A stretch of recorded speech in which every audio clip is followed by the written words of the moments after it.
Hello বন্ধুরা, আজকে আপনাদের সঙ্গে একটা গল্প শেয়ার করছি।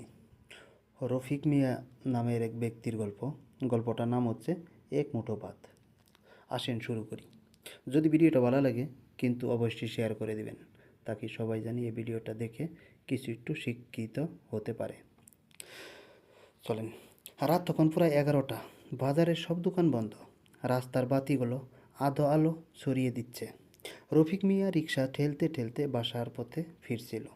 সারাদিন খেটে সে উপার্জন করেছে মাত্র 180 টাকা। এর মধ্যে 50 টাকা দিয়েছে ভাড়ায়, 30 টাকা খেয়েছে এক প্লেট ভাত আর ডাল। বাকি টাকা ঘরে নিতে হবে 1 কেজি চাল আর ওষুধ। মেয়েটা জ্বরে কাবু। ঘরে ঢুকতেই দেখলো স্ত্রী চুপচাপ বসে আছে। চুলায় কিছুই নেই, কেবল কালো হাঁড়ি। মেয়ে মাথায় কাপড় চেপে শুয়ে আছে, শরীরে জ্বর জ্বলছে।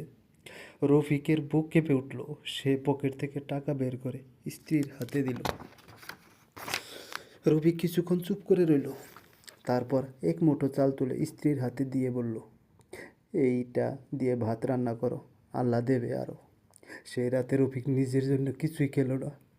বালিশের নিচে মাথা রেখে শুধু একটাই কথা ভাবলো, একদিন এমন দিন আসবে যখন আমি কাউকে না খেয়ে থাকতে দেব না। বছর কেটে গেল। রফিক এখন ছোট্ট একটা দোকানের মালিক, কিন্তু এখনও প্রতিদিন রাতে দোকান বন্ধ করার আগে দরজার পাশে এক মুঠো ভাত রেখে দেয়। কে খায় জানে না, কিন্তু বলে, এই ভাত আমার সেই দিনের কথা মনে করিয়ে দেয় যখন ক্ষুধা ছিল কিন্তু আশা হারাইনি।